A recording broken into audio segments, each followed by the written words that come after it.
Let's get started with our first news. Merab has called out Umar Nurmagomedov for being disrespectful, and this beef is clearly not dying down anytime soon. During a recent sit-down with Daniel Cormier, the champion opened up about the origins of this tension. Merab explained that when the UFC finally gave him a top-ranked opponent like Corey Sandhagen, suddenly Umar's attitude shifted. Before that, Umar was fighting unranked guys. But once he got a big-name opponent, he started acting differently and began disrespecting other fighters, including Merab himself.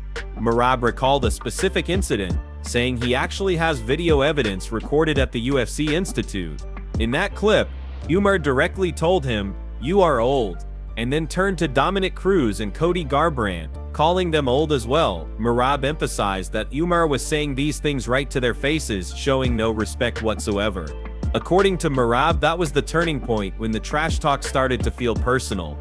In the meantime, Merab has been sharpening his skills, and he recently got some rounds in with Demetrius Mighty Mouse Johnson. During their training, Merab managed to submit Johnson with a nasty neck crank variation that had the former flyweight champion joking afterward that it felt like his ribs were going to blow out. The session even had a funny moment where Merab pointed to the mat and mentioned Max Holloway, only for Johnson to respond with a laugh saying, "I'm 39, I can't have no concussions." With the Merab vs Sandhagen fight right around the corner, the bantamweight division has never been more exciting. There are plenty of hungry contenders waiting for their shot, and the rivalries building within the weight class are only making things more intense. Fighters are calling each other out, proving themselves in the gym, and the division feels stacked with talent and drama. Whether it's Merab trading shots with Umar, or his grind against the very best like Sandhagen, fans can feel that the stakes are high. Every fight at 105 is starting to feel like it could change the landscape of the entire division, and that's exactly what keeps people coming back for more. Before moving to the next news, we have one quick request for you. We're constantly working on improving our content to earn your love and support. That's why we'd truly appreciate it if you could take just a moment to leave a like on this video, subscribe to the channel, and hit the bell icon so you never miss an update. Move on to another news. Diego Lopes has made it clear that he's willing to step right back into the octagon, and he's targeting none other than Alexander Volkanovski for a potential rematch in December. Recently, Volkanovski stated that he's looking to defend his featherweight title at the end of the year, and Diego, coming off his impressive TKO win over Gene Silva, didn't hesitate to throw his name in the mix. According to Diego, he's always ready. He explained that after his recent fight, he only received a 7-day medical suspension, and by Monday he was already back in the gym training. That's the type of fighter he is. He doesn't need 3 or 4 months to prepare. He doesn't take extended vacations. He's not the guy who balloons up in weight after a win. Instead, he's the type of person the UFC can call on short notice, and within days he'll be on a plane, fight contract signed, ready to put on a show. When asked about the possibility of fighting in December, Diego said he would absolutely be available, adding that even though there haven't been official talks yet, he's confident that his latest performance has put his name firmly on the UFC's radar. He pointed out that before his last fight he promised a spectacular performance that would grab the attention of fans and the promotion alike, and he delivered on that promise with a dominant finish. In his own words, the job was 10 out of 10. Now it's up to the UFC to figure out the next step. But Diego believes his name is firmly on the table. He also stressed the importance of giving fans the kind of fights they actually want to see. According to Diego, the UFC audience doesn't tune in for boring, drawn-out performances where you can step away to grab a snack, come back, and nothing has changed. Fans want fights that make them sit on the edge of their seats, fights where blinking could mean missing a knockout or submission. He joked that he doesn't want people saying, "Oh yeah, this is the fight where I can run to the bathroom real quick." No, he wants to be the guy who makes fans hold it in, because if they leave the room they might miss something crazy. Diego has quickly built a reputation for delivering that kind of excitement, and his ability to stay active only adds to his appeal. In today's MMA world, where fighters often disappear for months at a time, having someone like Diego always ready, always dangerous, is a breath of fresh air. Even if he's not officially booked yet, the buzz around him is undeniable. And let's be honest, who wouldn't want to see the hair of Diego Lopes flowing wildly while he throws bombs against the rock-solid stance of Volkanovski? It's like watching a superhero crossover nobody expected but everybody secretly wants. Whether or not the UFC decides to book that fight in December, Diego's message is loud and clear: he's ready, he's entertaining, and he's willing to fight anyone, anywhere, anytime. Move on to another news. Israel Adesanya has made it clear that he's moved on from the idea of a rematch with Sean Strickland. In a recent interview with Submission Radio, Adesanya spoke openly about where he stands and why he's no longer chasing that fight. He explained that he's simply not surprised by how things have unfolded. In his words, "If you want to get something done right, do it right the first time." That, he said, is the lesson he's taken from all of this. Adesanya acknowledged that Strickland is focused on other things now, building his own career and making the money he wanted to make. And from Adesanya's perspective, that's perfectly fine. But at the same time, he doesn't want to waste time sitting on the sidelines waiting for something that may never happen. He emphasized that he's already achieved so much and doesn't see the point in holding himself back. "I've moved on. I just want to fight, so I will fight." That was his direct message, showing that he's eager to get back into the octagon and keep his momentum rolling. For Adesanya, it's all about staying active, staying sharp, and continuing to prove why he's one of the most dynamic fighters in the sport. He's not interested in waiting for storylines to play out or rivalries to align perfectly. Instead, he wants to take on whoever is ready whenever the UFC puts them in front of him. That hunger to compete has always been part of what makes Adesanya such a compelling fighter. The loss to Strickland may have been a setback, but Adesanya is refusing to let it define him. Instead of dwelling on it or campaigning endlessly for a second shot, he's chosen to focus on the future. That kind of mindset is dangerous for anyone who steps across from him, because it shows that Adesanya is more motivated than ever. With the middleweight division packed with talent, the possibilities for Adesanya are endless. Potential matchups with names like Duplessis, Borralho, or even a returning contender all keep fans guessing about what's next. What's certain though is that Adesanya won't be slowing down. His eyes are on new challenges, not old battles. This isn't about revenge anymore, it's about legacy. Adesanya knows what he wants and he's not afraid to go after it. While the talk of a rematch with Strickland may fade away, the excitement around Adesanya's next move is only growing stronger. He's ready, he's focused, and the fight world is watching closely to see where he lands next. Move on to another news. Ilia has set his sights on headlining one of the most talked about UFC events in years, the long-rumored White House card. With the Jon Jones vs. Thomas Spinell fight officially out of the equation, fans have been left wondering who will step into that marquee spot. Ilia wasted no time in making it clear that he wants to be the one carrying the banner. On Thursday, he took to social media with a confident post writing, "Who wants to bet with me that I'm the main event at the White House?" That statement alone sent waves through the MMA community, and considering his star power in the current landscape of the UFC, it's not hard to imagine. Right now, the UFC doesn't have an American-born champion, which makes the idea of a massive super fight even more appealing for Dana White and the promotion.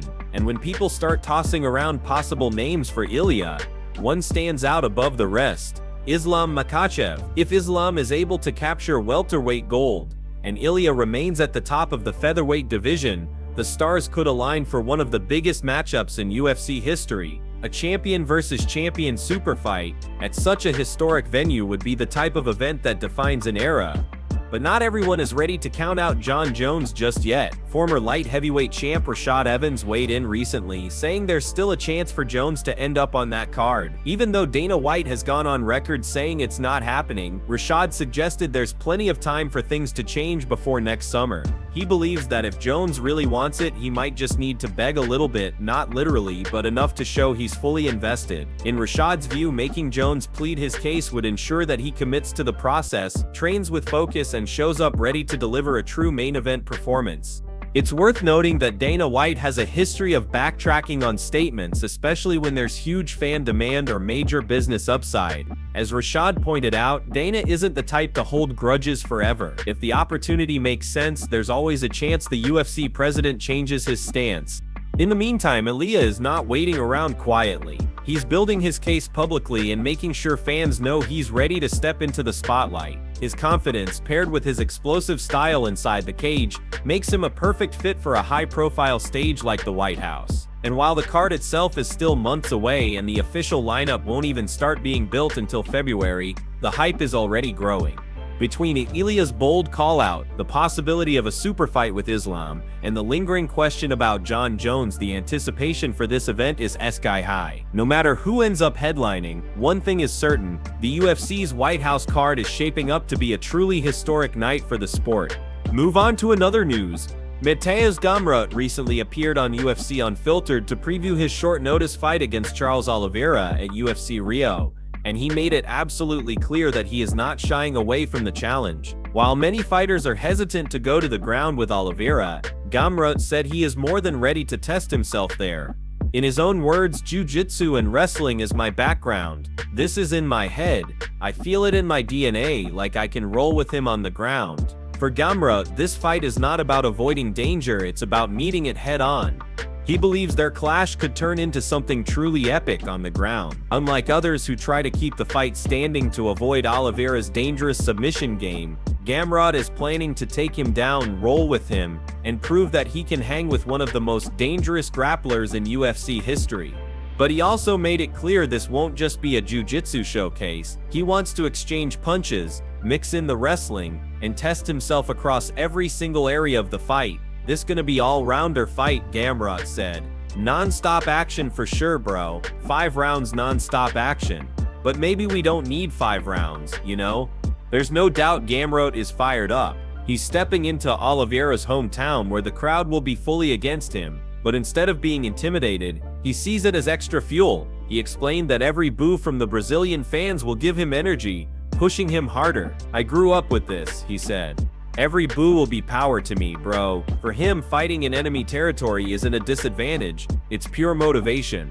Gamrot also emphasized his belief in the strength of his wrestling and conditioning. He called wrestling power, describing it as control, strength, and conditioning all rolled into one. To him, it's not just a skill set, it's a weapon he intends to use against Oliveira. The way Gamrot talks, you can feel the confidence radiating. He's not approaching this as a man filling in on short notice, he's approaching it as a man ready to seize the moment. He also made it clear that he's coming in with relentless pace, a style designed to break opponents mentally as well as physically. "I am out of a cannon right now," he declared, pointing out that Oliveira will have to deal with constant pressure from the opening bell. For Gamrot, this fight isn't just about defending himself against Oliveira's skills, it's about proving he belongs at the very top of the lightweight division. The opportunity is huge, and Gamrot knows it. Taking out a former champion like Oliveira on hostile ground would skyrocket his reputation and firmly establish him as a serious contender for the belt. With short notice or not, he's treating this fight as his shot to deliver a career-defining performance.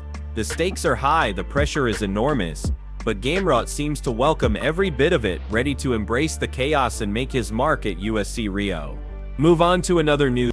Joe Rogan recently opened up in a very raw and emotional way about how difficult it is for him to watch fighters he knows personally take devastating losses inside the octagon. While Rogan is required to remain unbiased when he's calling fights in the commentary booth, on a recent episode of his podcast, he admitted that being close friends with so many fighters makes those tough moments hit differently. It's not just about calling a fight, it's about watching people he genuinely cares about suffer in front of millions of viewers.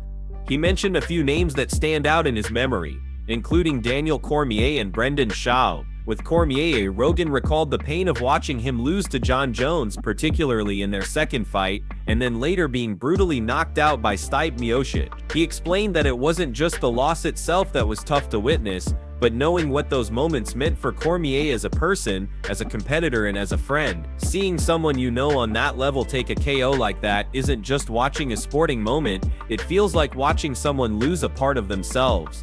Rogan described it as devastating, saying it can almost feel like losing a family member or even a beloved pet. That's the level of emotional impact it can have when you've formed real bonds with these athletes.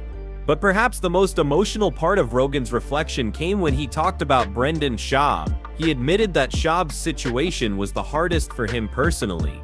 Rogan recounted the now infamous moment on his podcast back in 2014, where he gave Schaub some brutally honest, tough love. He explained that Schaub had suffered far too many concussions and was getting knocked out regularly, yet still didn't want to quit. Rogan said, "You gotta get out now. If you don't get out now, there's no happy ending." He stressed that in combat sports, there's simply no happy ending for fighters who take repeated head trauma.